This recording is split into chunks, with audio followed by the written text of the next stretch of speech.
Welcome to a Drop Tent Media production. The Porcupine with Adam Nutter.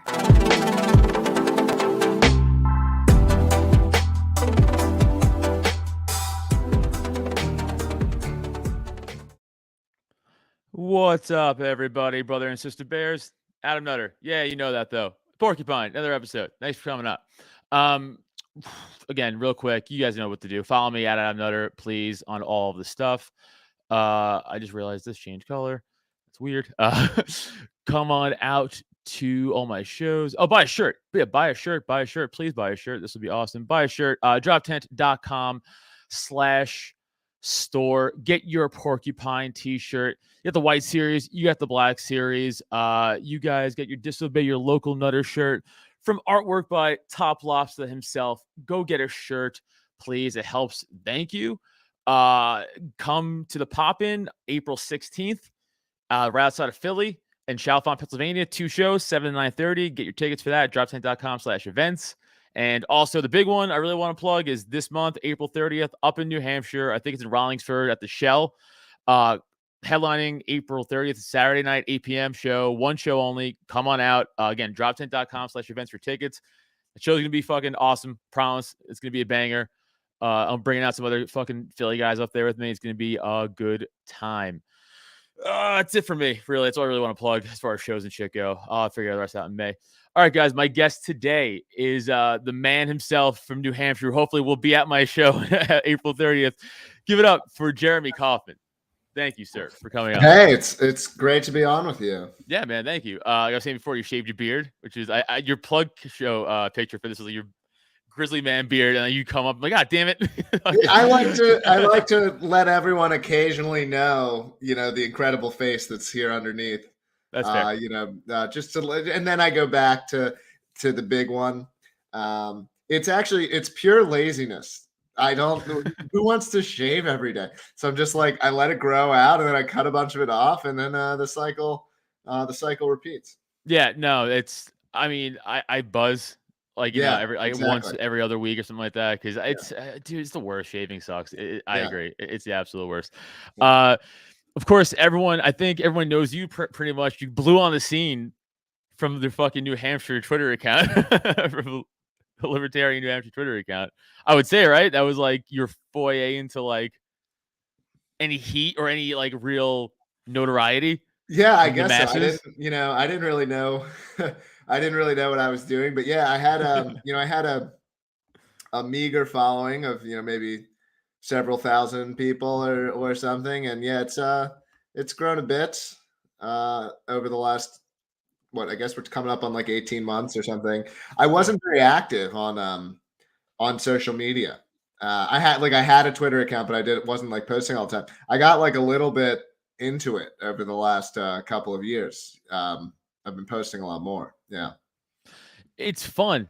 I mean, it is fun. It's fun to like get in there and show a little fucking discourse and stuff, especially when certain groups just get so fucking mad whatever you say. And you're like, yeah, that's pretty funny. I'm not afraid of people making people mad. I want to win. Like, I'm a very competitive person. I want to win. It's part of why I live in New Hampshire. I think it's the best way to win. I with my work, I try to win.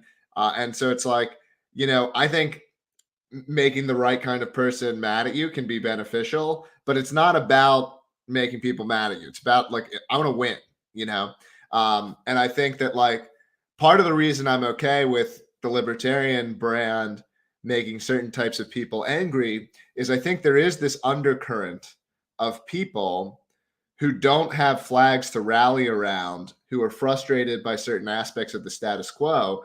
And when they see that you're making what they regard as the bad guys mad, they like you, right?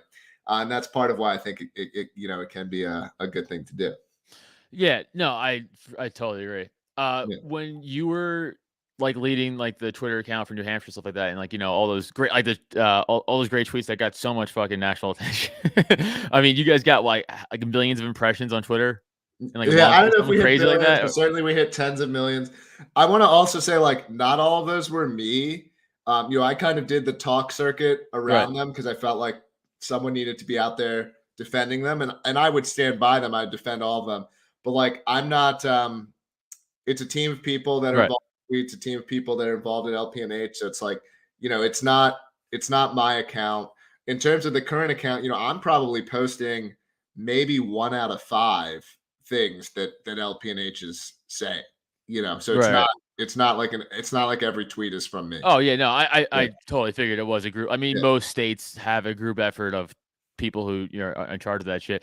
But like, why okay, well, here's why it's interesting to me, because like, again, I'm a comic, I'm an entertainer, so like I always look at things from like, well, how can I get eyes on this, right? Like, like that's my goal, right? Is to get eyes on whatever I'm doing. So it's, you guys were, I'm assuming, had the same conversation behind closed doors, like, how can we get eyes on our fucking messaging? And was it just like, just go for it? Like, go bold? Or you guys like, let's wade into the water? Like, what was your thought process? Like, I'll admit that in like, so yes, there was conversations where it's like, basically we talked about, and it was partially my strategy of being like, let's say things that will get the right kinds of people mad that are also defensible, right? And I think this is the key. Like, because people say, oh, they're just interested in being edgelords. Oh, they're interested in being in trolling. Like, no, there has to be substance, right? There has to be an underlying message that's there. And we got even better at this, as we continued to do it. We haven't done one in a while. Maybe we're due to do one of these, but it's got to be something where it's a combination of something that is provocative, but that also has substance. And if you do the two of those things combined, then you can leverage basically other people to spread your message for you.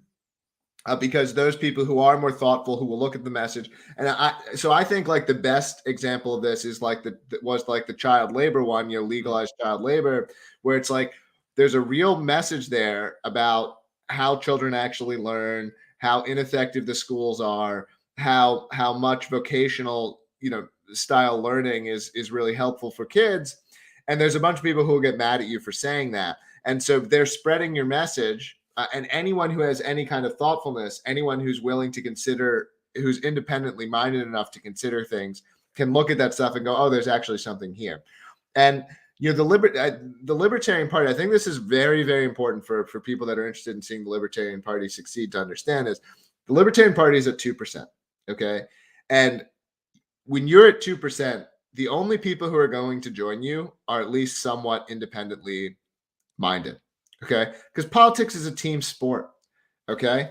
And so to join the minor league team when there's 2 major leagues slugging it out, you got to be a little bit different. You're not going to be a wholly mainstream type of person.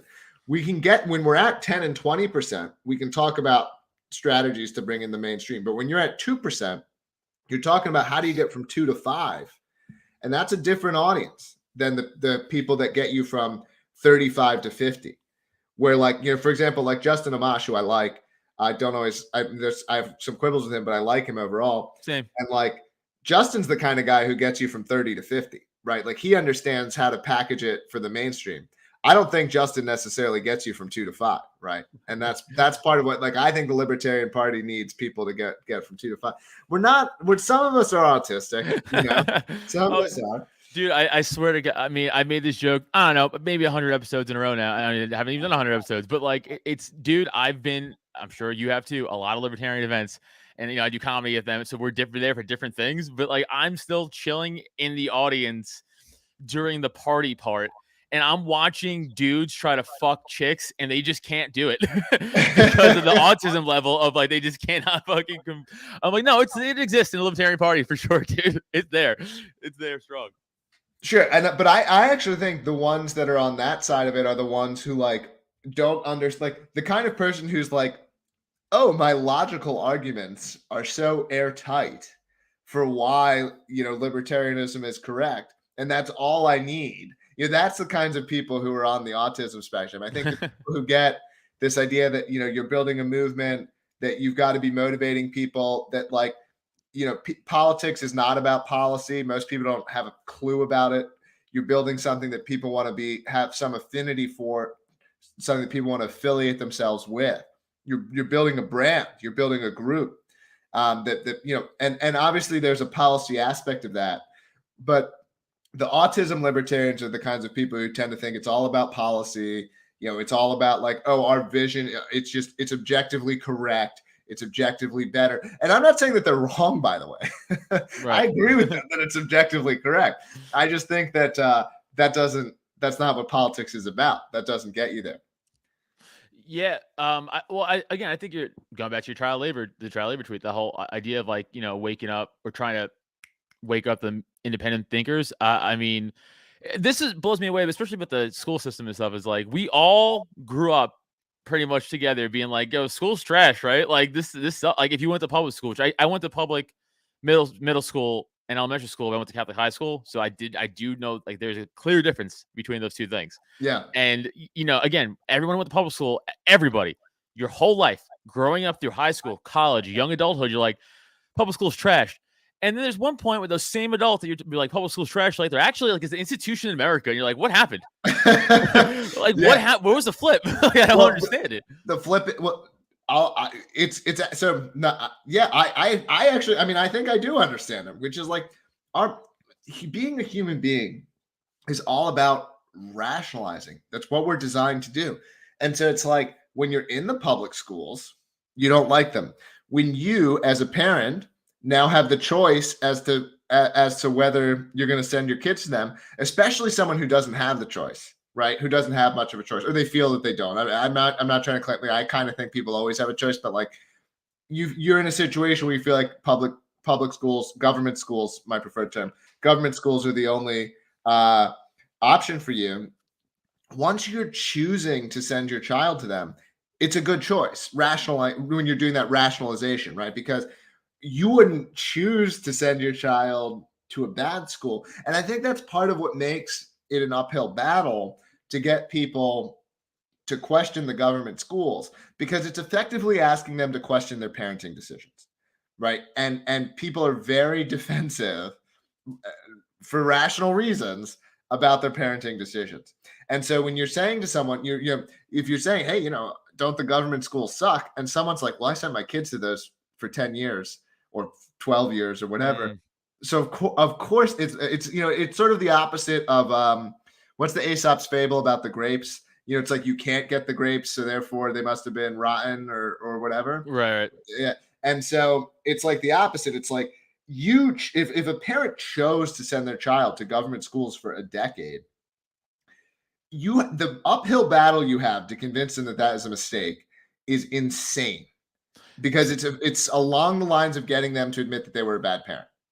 Okay. I mean, no, what you're saying makes total sense, but like, I still struggle with the sense of like, why wouldn't it just be like, no, it's like, okay, we didn't have the means to, like, we had to go to a public school, but like, I agree, it sucks. Like, why not say that? Why is it so like the still defensive way of being like, no, like, I'll defend this teacher fucking the students? It's weird. It's just weird to me. I don't know. It's human nature. Human nature is to be hypocritical. It's to defend the decisions that we've made. Like, we can agree in the abstract, but then in the concrete nature of the decision, that's just how humans are. And, that's part of the struggle that we have to deal with. By the way, not to change it, I want to keep going, talk about this, talk about whatever. Did you go to Philly area schools? No, I'm from New York. So I live outside of Philly now, but I'm from New York. So I went to all New York City, Staten Island. Okay, I grew up in the Philly area and lived in West Philadelphia for about 5 years. So it's just curious. Yeah, no. But I did experience the New York City public school system, which is a fucking nightmare. Oh shit. Yeah. So no, I agree with you, man. Like that's a great point too. Like you're right. It's like this immediate defense of like, no, I can't, because then I'm a bad parent, and then my kid sucks. That's part of why I think, like, and I'm totally on abolish the schools, get rid of it. In my view, nothing beyond the municipality should have any involvement. So no state level involvement, no federal level involvement in the school systems whatsoever. If a town wants to provide schools, that's fine, because we can vote with our feet. There's lots of towns. Mm-hmm. We can have towns with or without them, as long as they're not required to have them. We'll have some towns that do very little. We'll have some towns that do more, and people can sort themselves out. I think one of the pathways, first of all, I think schools are very important in terms of winning over a longer time frame. I think schools are arguably the most important thing.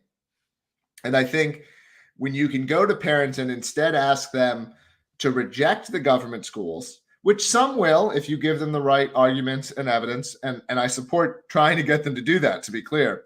But if you can go to that parent and say, here's an alternative that's better, and you're not asking them to reject choices that they've made and instead asking them to choose something that's better, I think that's something that you can get more people to accept.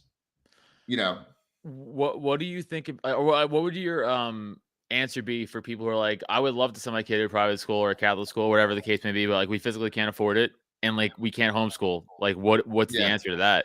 Well, yeah. Homeschooling, just mini aside here, like homeschooling is one of those terms that I struggle with because I actually think people who are fans of, it depends on what people mean by homeschooling, but if a lot of people use homeschooling to mean non-traditional schooling, and I think homeschooling is a terrible term because everyone sort of conjures this image of like literally the parents directly teaching their children. And that's totally fine. Of course, I support that. A lot of people are great at it, but it's not for everyone. And for the same reasons that, everyone doesn't want to sew their own shirts and grow their own vegetables, et cetera, et cetera. Like division of labor is generally something that as libertarians, where you're like, yeah, that's a good idea. Let's specialize. Like we should accept that. I think specialization in education is a good idea. I like the idea of site-based learning. I like the idea of my children going to an institution that's going to teach them things on a regular basis. Now, I think a ton of government schools suck. I think in terms of the regimentation, the prison aspects, the lack of choice, the general structure of it, there's a ton of problems with government schools. But I think that it's also a mistake just because we reject those to go wholly the other way and be like the right way, the right way to school is entirely, in your own home and this kind of thing. And now most people who use homeschooling, they're including other things. Like we have institutions in New Hampshire, like Latitude Learning, in these places where you can do ad hoc classes and kids can go and spend 3 hours, learning something that they're interested in and then come back to their house and stuff like that. And I think that's what a lot of homeschooling is. But when you're introducing homeschooling to people, it's the term kind of doesn't imply that. So I think that's part of the problem. But no, the answer is school choice. Like, I'm all for abolish the schools entirely. That's certainly what I would do or would vote for. But school choice, if you can get the money to follow the child, then you have a pathway for private institutions that will be way more efficient, they'll be way more creative, that will meet the needs of their customers way more. Now you have competition, and now those parents can, make those choices for their children. Like in New Hampshire, we're not all the way there, but the entire state, the entire non-municipal portion of the student funds, which is around $5,000 a year, you can now spend that money however you like. You can buy the Ron Paul curriculum if you want. You can buy like literally anything with that money. And so the state portion of the funding now follows the child, and it's the parent's choice how they want to spend it.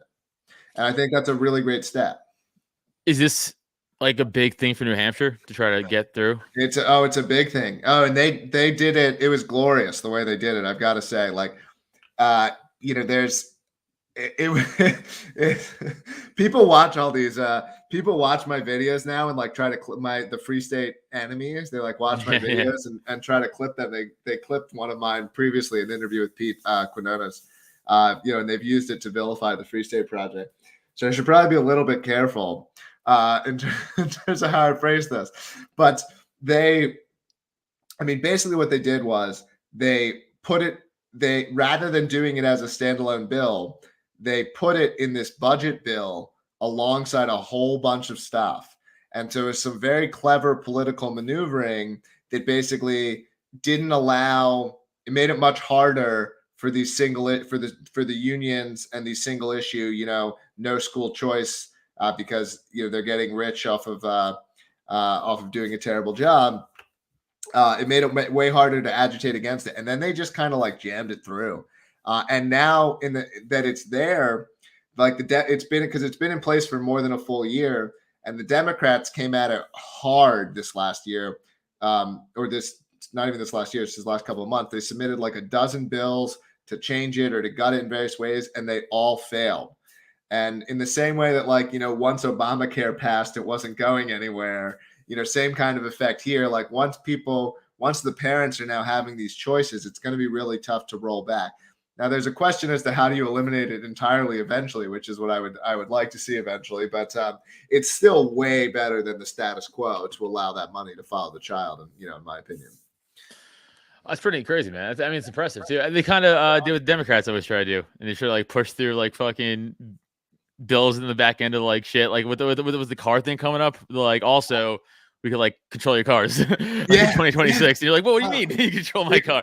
Yeah, I mean, I'm on this. And this is what I said. I like when I'm just like, dude, win by any means necessary. Like people who have a libertarian sense of ethics, which I do, in terms of what's right and wrong, and voluntarism is the way, and don't compel others, don't force them, and so on. It's like we have been getting fucked for so long.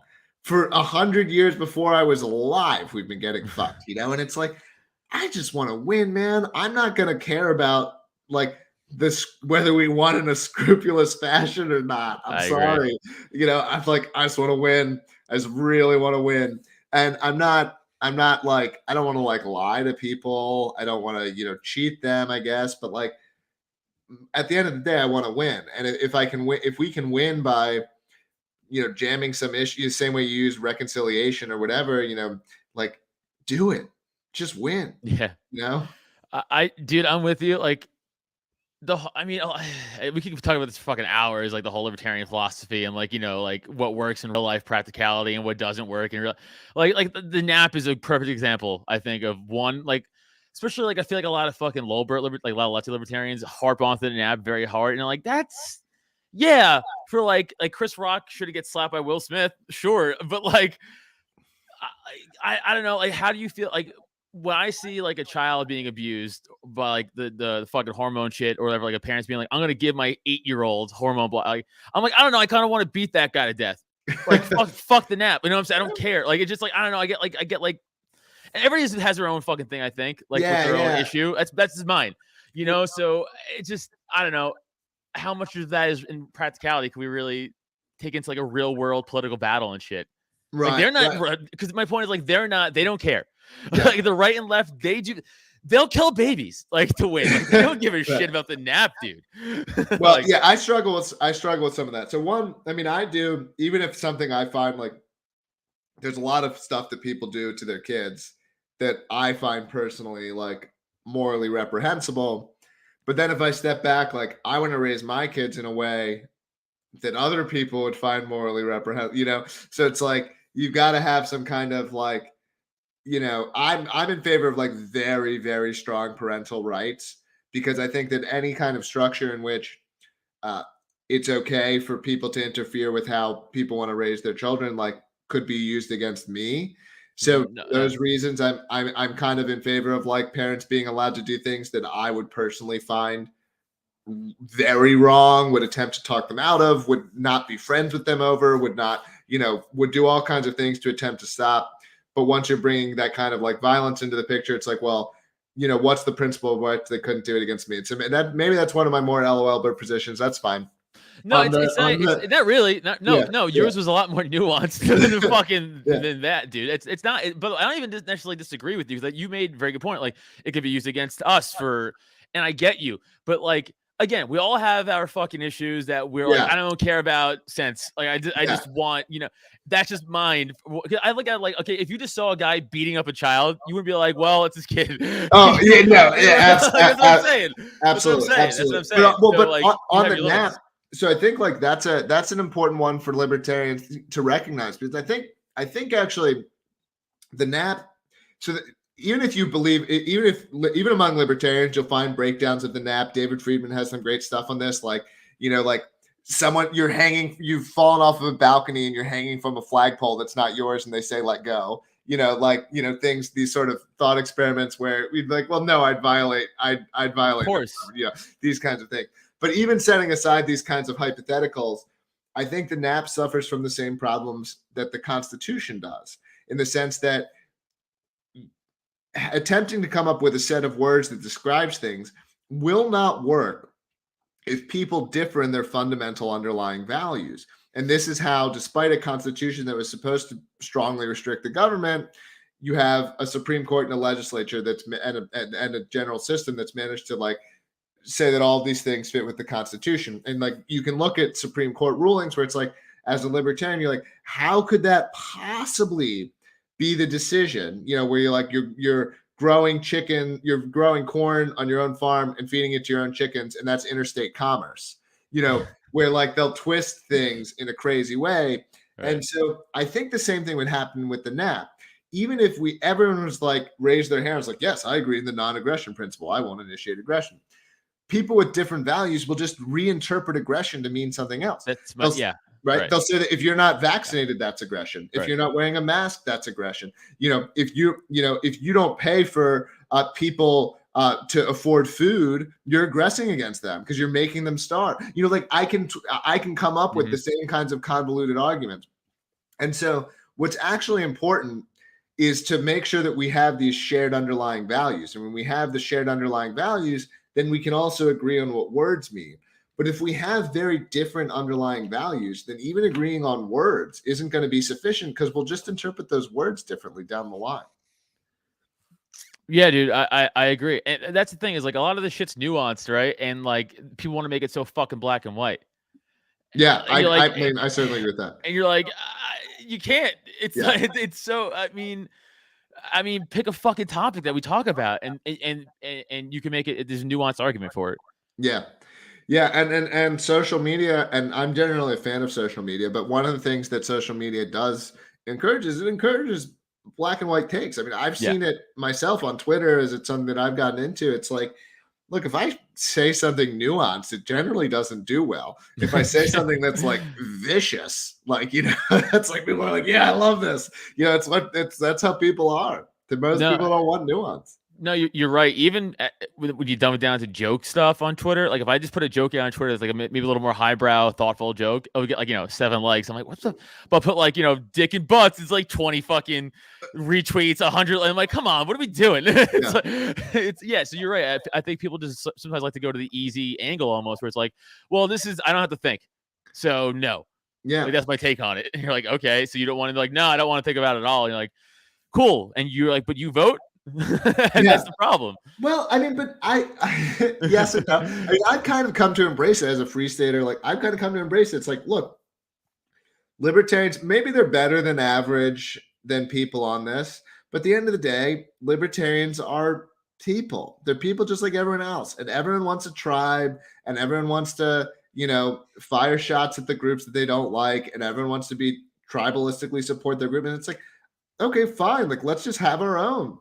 Let's just have and so it's like this idea that I, and I'm not trying to be, because like I like the idea of like the Enlightenment and reason and philosophy. I mean, these are ideas that were huge to me as like as an adolescent. They're things I still believe in at the end of the day.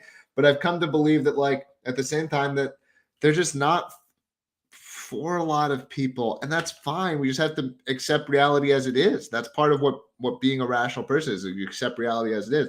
And so if you accept these things, then it's like, great, then we just need our own tribe. Like, because it's not a rational debate. We are not going to win through rational persuasion. That is not how, and if you look at how the enemies of liberty, if you look at how like woke people have won or all these, they didn't win through rational debate. At no point in history, any terrible thing that happened, did it happen through rational debate? Never. Okay. In nuanced aspects of science and certain realms of engineering and startups and tech, and there are spaces where rational debate can exist. I'm for it. We have cool debate series in the Free State Project. Like I love Gene Epstein and the Soho Forum and debate. Like I love that. I'm not against it, but we have to accept that if we're trying to win among the masses, that is not it. That's not how you persuade someone. And quite frankly, as more intelligent people, like if I'm having a conversation with someone that's got an IQ of 90, I could argue anything. I could. Right. It doesn't matter because not. We're not interacting in this on a level. It's not a level playing field, and so it's like we have to embrace some of this stuff, and we have to think about like what are the tactics that will allow us to actually win. And I'm not claiming, by the way, with all this stuff that I'm getting it 100% right. I'm exploring. I think I'm making mistakes. I'm trying to figure it out. But I'm convinced that like it's not about rational debate. It's not about logical arguments, and it's about a different type of persuasion. If that's how if we want to really win. Yeah, no, it's so true. I mean, especially you see what the far left has done in the last 8 years in getting through what they've gotten through by just being crazy. I mean, literally rioting on the street and causing billions of dollars of whatever of property damage and whatever the shit. They're like, "Oh, we got our message across." It's like, yeah, super rationally, guys, you crushed it.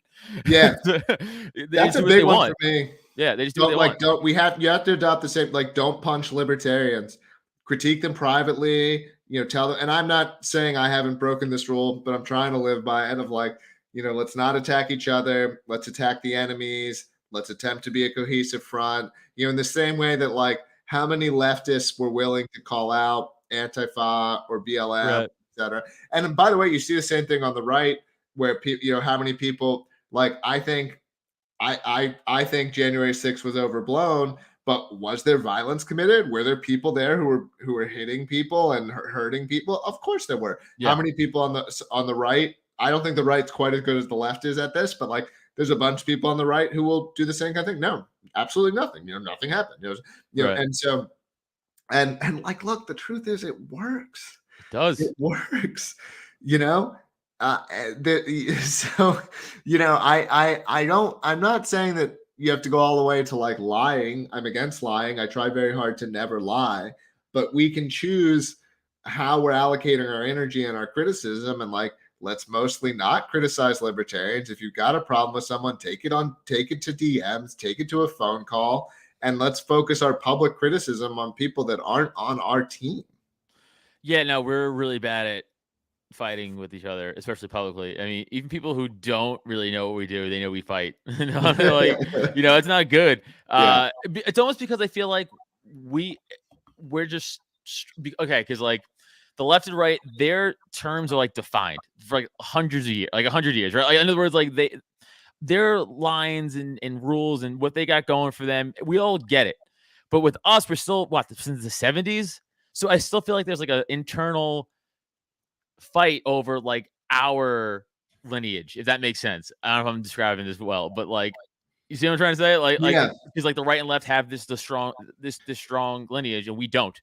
And we're still trying to, I feel like, form one cohesive line with the other two, and we're just not, because we're still fighting over control of it.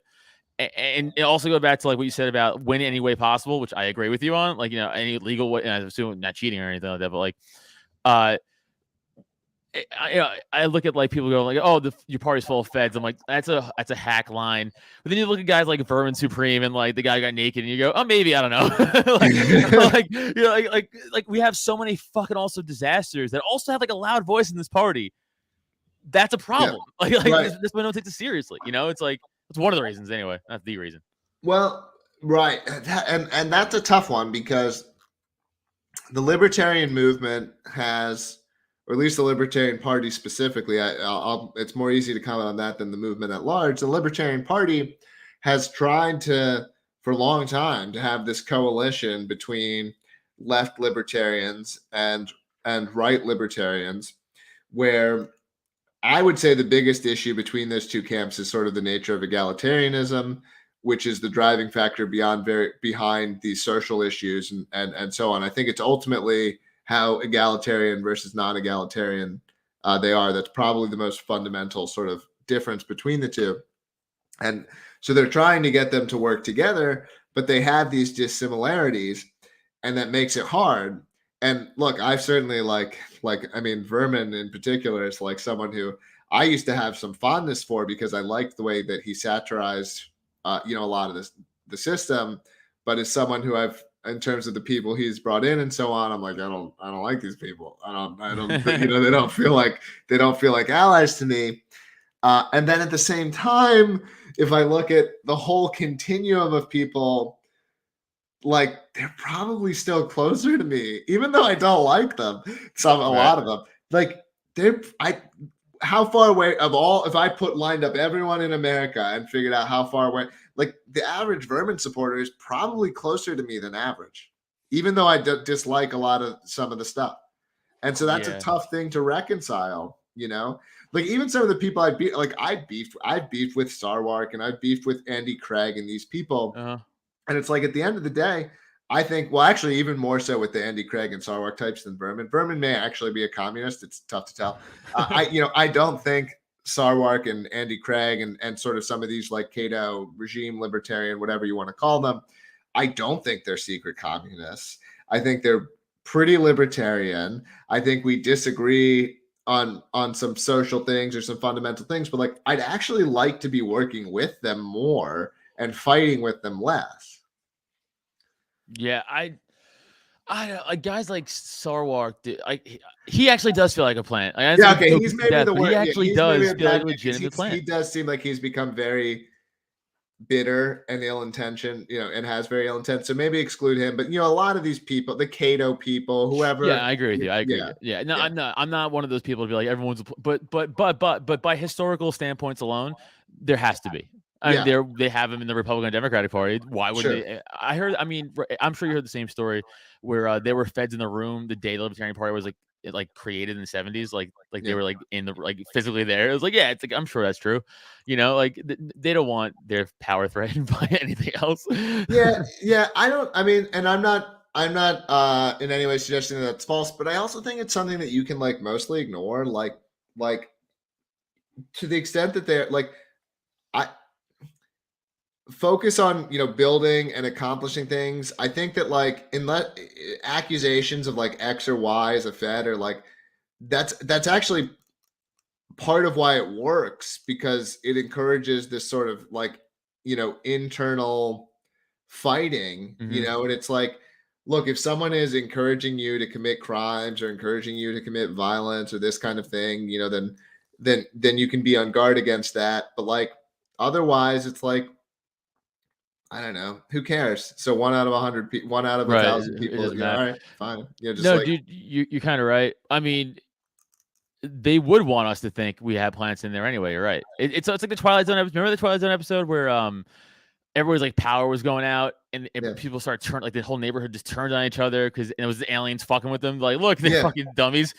That's kind of what it is, right? They're look, they're just fighting over nothing. That's the danger of the Fed stuff. I'm not claiming that there aren't any, but I think that if you're letting it turn into fights over X is a Fed, Y is a Fed, I think that is one of the most disastrous outcomes, and I think it's very important to avoid that. So, no, I totally agree. If people can present clear evidence, it should be regarded. But otherwise, it's like the boy who cried wolf at that point.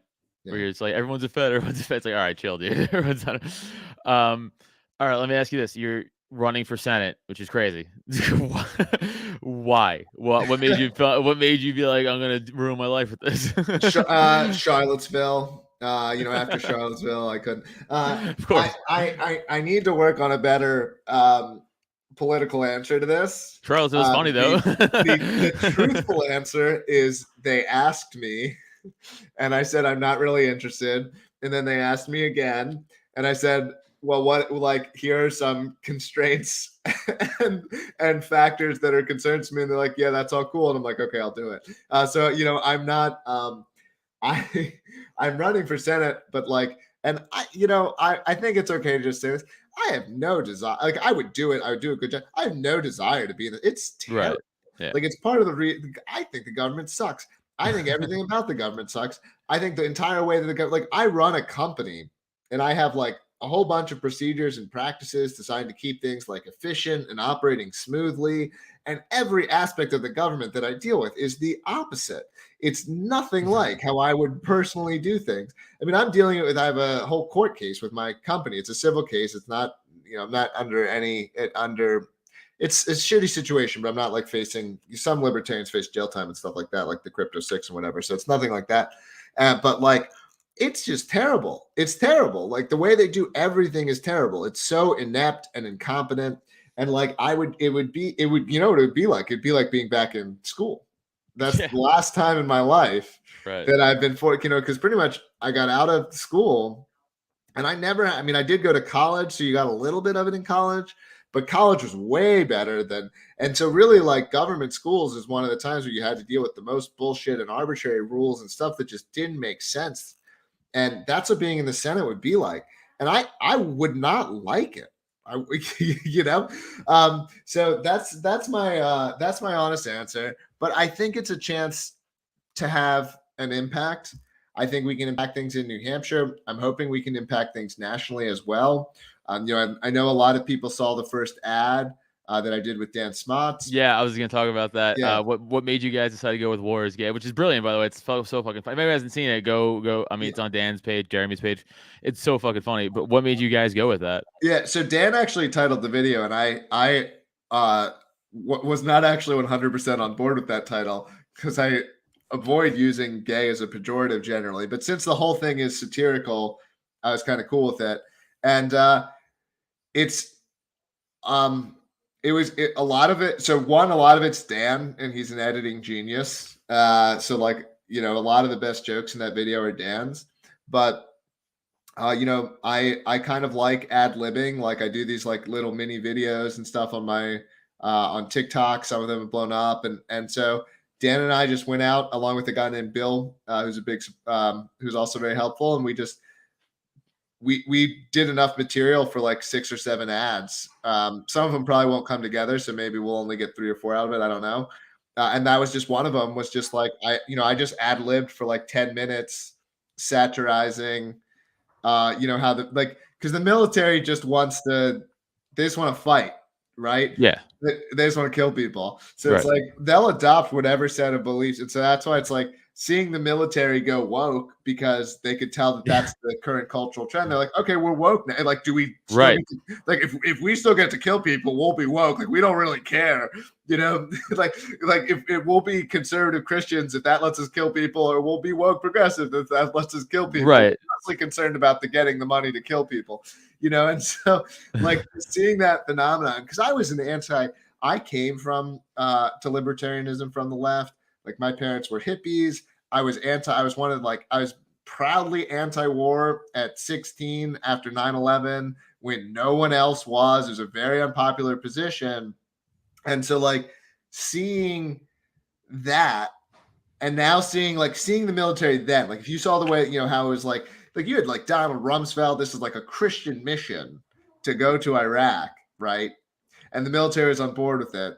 And now to fight, the military is like, we need to liberate the women who are being Right.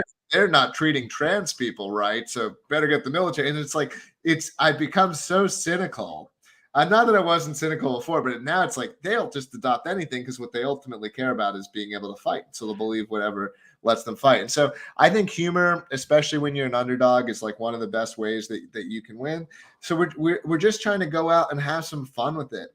And I'm trying to do this combo. Same thing with the tweets, where we do a video that's satirical or provocative, and then on the website we have the serious policy positions. In the same way that with the tweets, we would always follow them up with an article that substantiated the sort of logical argument. So you do the provocative, the comedy, the whatever, and you pair that with the sort of like more thoughtful thing for the people that you're reaching who may want to look deeper. And so that's the strategy we're trying to use. We made that first ad for under $1,000. So if you liked it, I would love people to support the campaign, jeremy4nh.com/donate. And we're going to keep doing stuff like that. I'm going to do another round of shooting with Dan after PorcFest, and we're going to have a couple more videos come out before then. That's awesome. No, Dan's the man. Dan and I have a fun rivalry against each other where he shits on me online better than I shit on him, but I can shit on him in person better. So that's how it works. Yeah. It is what it is. I love Dan Spons. He's a fucking man. So, I'm sorry. Actually, go back to the War's Gate thing real quick. Did you say that all these are going to be about war, or you said each thing's going to be No, okay. So like we did one on COVID. We did some like satirizing the political process, like generally. Okay, that's smart. Yeah. Keep hammering different things. I'm trying to figure out. This is a tough one, so maybe as a comedian, you can give me. All right. It's like one of the things that I feel I'm trying like actually I don't think you should have a say in this. Like I don't know. Like I'm because I'm like anti-democracy. Right? Like no, actually like the fact that we're deciding so many important things by letting everyone raise their hand is like Right. a big part of the problem. And so how do you but everyone has been effectively indoctrinated. If you want to talk about something Yeah. that the government, that's like, like this is the way to go, democracy, everyone gets a vote. And I'm not saying that I'm not like wholly anti-democracy. I think there are issues, particularly social issues, where I think democracy is potentially the way to go. But in terms of like policies around a bunch of stuff, and again, ideally more locally than nationally, but I have no problem with a town or community or things like this being democratic about. They need to live in the same area. They've got to find ways of figuring this stuff out. It's mostly around you have these very complex things that are being, and you have this very attenuated way of dealing with them, and democracy is just a terrible way. So I want to like kind of like make fun. It's like you don't fucking know. You don't. Yeah. I want to like you don't know anything about politics. Why are you even? Why are you even trying? Like just find ways of like satirizing, getting people to kind of like wake up to the idea that like no, this is crazy. It would be you would have to make it where it definitely comes off where you're not being insulting. Yeah, that's the hard part about that bit, right? I'm just looking at it again from a comic perspective and nothing political about it. I'm just looking at it from entertainment. I'm like, because it comes off like if that's like me going up to a crowd and be like, "You're stupid," and then they're being like them laughing and they'd be like, "No, seriously, you're dumb. You're all really dumb. I'm serious." And they're like, "Oh, this isn't a joke." Like that's what it gets to be. You know what I'm saying? Yeah, that's why you got to be creative with it, and you got to be smart. That's like the initial like, "You guys are dumb," gets a laugh, but then if you keep going, it's like, "Oh, chill, dude." It's like, what the fuck? And by the way, like I don't know. Like I don't want to vote on. There's so many things where I'm like. And I think I'm a smart guy. I'm like, I don't know the answer. I don't even want to have a say. Like it's so arrogant. I want to be here right now. I just said yes. Yeah. But yeah, I think this is good. Look, I think actually as a comic, I mean, it's a very powerful thing to be in front of a group and you're kind of saying things and you're seeing how they react and you're kind of adjusting and you're learning. I think that comics have as much or more to contribute in terms of how to get the messaging right, than anyone, because that's why really Dave's good at it. Yeah. Dave Smith, right? Perfect example of a comic who's the best messenger, one of the best messengers we have, right? And Zelensky, he's a comic, and look at him now. Look at what he's accomplished. Crushing it. Yeah. He's doing so well. Yeah. It is true. You see a lot of. I mean, it's not uncommon. I think like Brazil had a comic almost become. You do see it because we're good public speakers, and it's like honestly like 3/4 of it.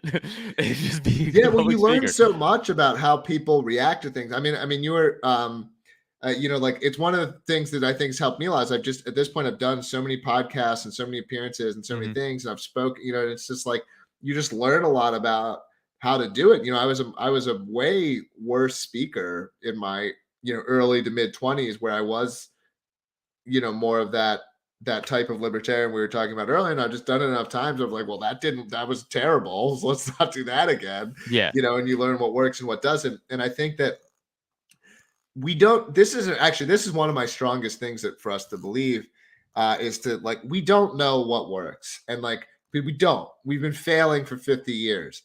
I think the Free State Project is starting to show some evidence that it works, but in terms of any kind of like national libertarian movement, we've been failing for 50 years. And so like no one should have any confidence that they know what to do.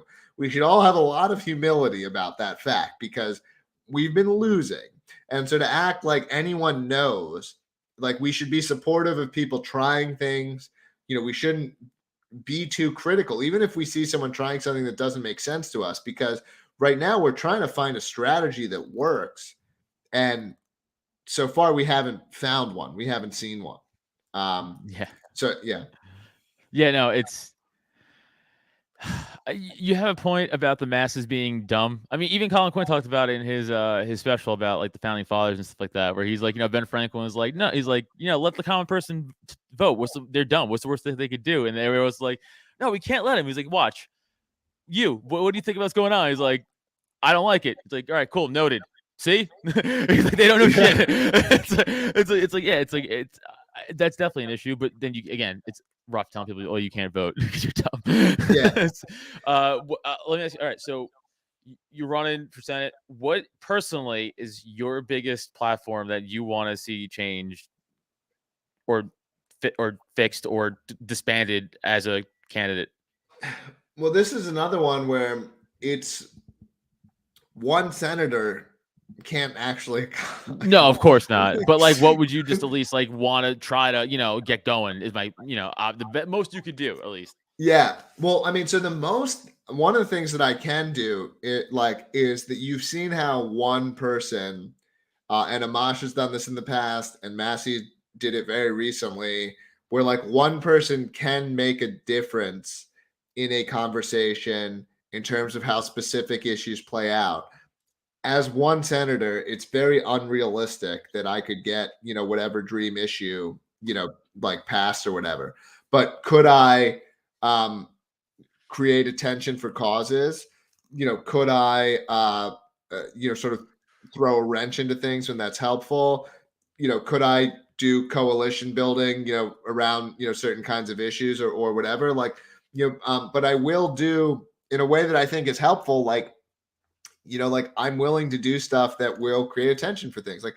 Let's and I'm not trying to say that the campaign is about stunts, but it doesn't matter how good. Like I could draft the most perfect policy position on something, and it wouldn't matter because it's not like any congressman is seriously considering the policy. They're voting for their team, they're voting in that kind of way. So you've got to use the seat to kind of shift the conversation. So it's like, maybe I go in and I smoke a joint like in the Senate and, let them, deal with that. You do things that like force conversational changes. I think that's one of the biggest ways that you can have an impact. Or, you filibuster over certain things, or you do like Massey made them all come in and vote, rather than let them get away with just passing the bill, passing that big funding, big COVID funding, with and letting them do it without, coming in and going on the record or whatever. And so it's like,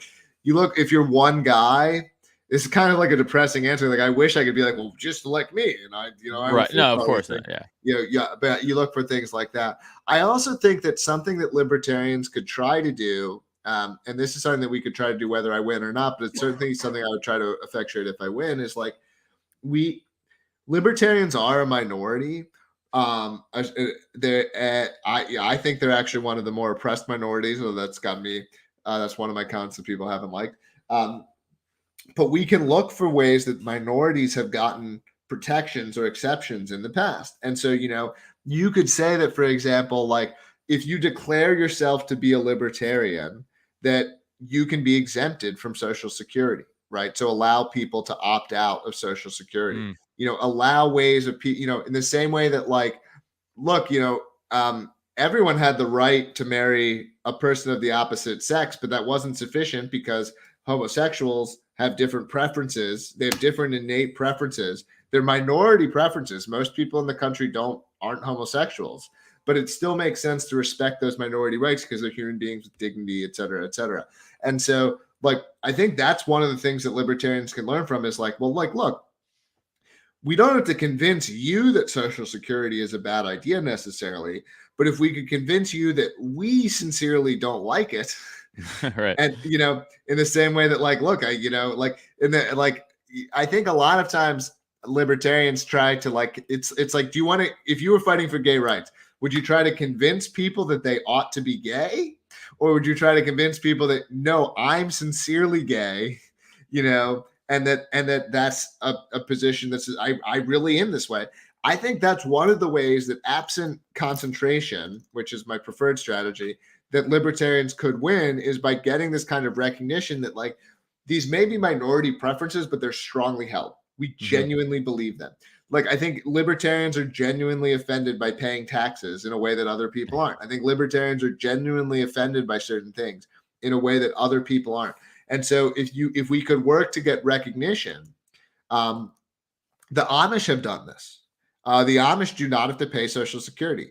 The Amish do not have to participate in the draft. They have exemptions that almost no other group in the United States has.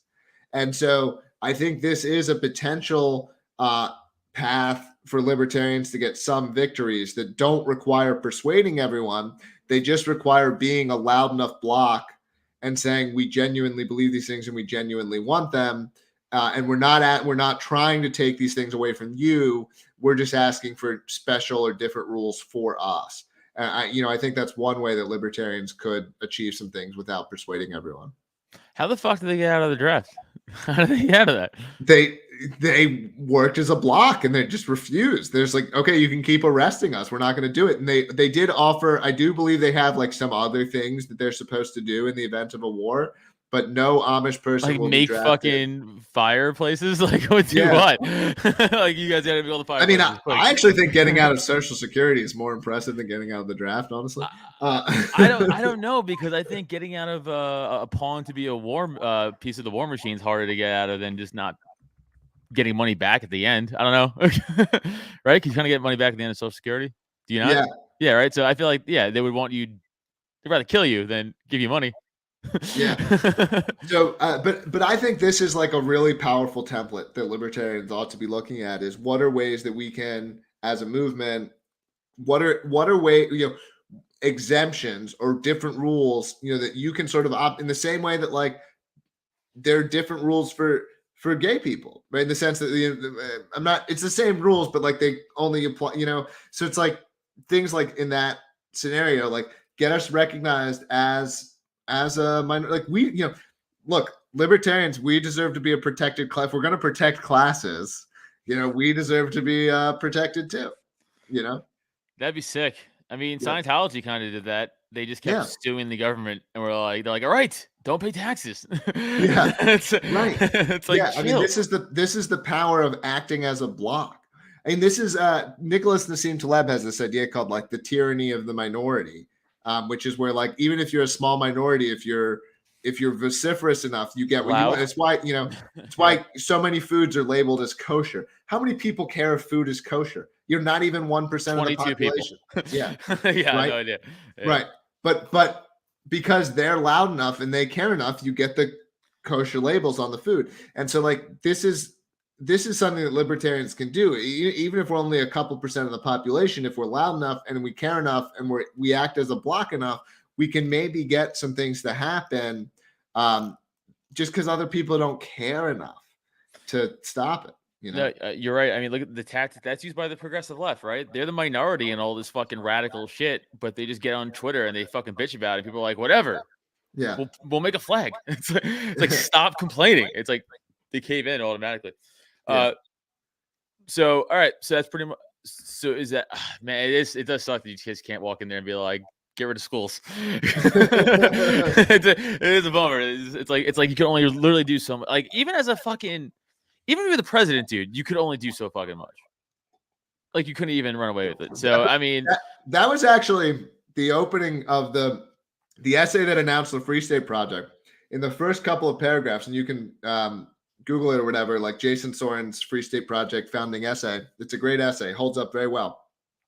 But the opening is like, even if you imagine the Libertarian Party got a president elected, it would be insufficient to make the country libertarian. And so like Jason really throws down the gauntlet at the beginning of this essay. It's very powerful and it's held up very well over time. Because like, look, I support fighting. I'm a fighter. I support trying, but like you've been losing forever. You got to try something else. It's part of why I like, concentrating as a strategy, because it feels like, man, it's actually working, Have you been up here before? Have you visited? No, it's actually my first time. Is going to be. Have you ever done a April. show where your entire audience was libertarian? Yeah, because I do Misa shows and I do like conventions and stuff like that. Yeah, so I'm on the circuit. I just never been to New Hampshire. Yeah. No, it's awesome because you could do inside jokes that no one else would get. Yeah, it's fucking sweet. Like I shit on Jo Jorgensen, not like on her politics or her policy or anything like that. I shit on her because I did the LPPA convention and we were just not set up for a good room for comedy. And Jorgensen was before us and went overtime, and like it was boring. Of course, it's not a conducive environment for comedy. And then she was doing like a Q&A right next to the stage during the comedy. Like we're like, go outside. Like what the fuck are you doing? It was wild. It was so wild. But you can make shows like that and people are like, all right, I get Jo Jorgensen, but I can't go to like a regular show and be like, So George Jorgensen kind of like railroaded my comedy show. People like, who the fuck is that? And Yeah, like, no one knows. You're right. Yeah, no one gets. Well, that's the best joke anyway. Is whenever someone ever says who, Yeah. Oh yeah. Like you're right. You're right to think that. All right, Jeremy, tell everybody where they can find you and where they can support you for your upcoming run and all that stuff, or any other projects you got going on you want to plug. Please do. Sure. You can follow me on Twitter at Jeremy Kauffman. That's probably where I'm the most active and sort of like exploring things. I've also become very active on TikTok. Actually, wasn't even my strategy, but it's been tremendous. I've had I had one video get over 1 million views. I've had a bunch get in the tens of thousands. I post these short videos to TikTok. That's Jeremy4NH. And then also Jeremy4NH.com is the website. If you like the material I've been putting out, I'm very efficient with money, and I will be using that money to do things that are effective. And if you like things you've seen from me, I'd really appreciate your financial support for the campaign. And then also, get involved and check out the Free State Project. Come for a visit in New Hampshire. Come to Pork Fest. And just come check it out. I'm always happy to help people plan a trip or get up here. So is the organization themselves. And if you're a libertarian and you want to see libertarianism win, it really merits visit to New Hampshire. Awesome, dude. You're the man. I hope you win, even though it's gonna be a rough battle for like anything political office. But dude, I feel like if anybody can do it, it's you, man. You're smart enough. You got the fucking tongue to do it. You're witty, you're funny, which is all hard. Politicians aren't those things. So, you got that ahead of you. My dog will not stop barking. So I have to end this. He just keeps chirping in the background. But Jeremy, thank you so much for coming on, dude. This has been a blast. Again, I will have you back on down a few months from down the road. We'll talk more about your campaign and stuff like that for sure. It'll be a good time. And I hope to see you in April, the end of April. Don't leave when I get out of here. I'm going to talk to you off air. Just don't leave. Thanks. All right, everybody. Peace out. Thanks for watching as always. Thanks for listening. Find Adam on social media, Twitter and IG at Adam Nutter, or Facebook and TikTok at Adam Nutter Comedy. And for podcasts and merch, check out www.droptent.com. Don't forget to rate, review, and subscribe so you never miss an episode.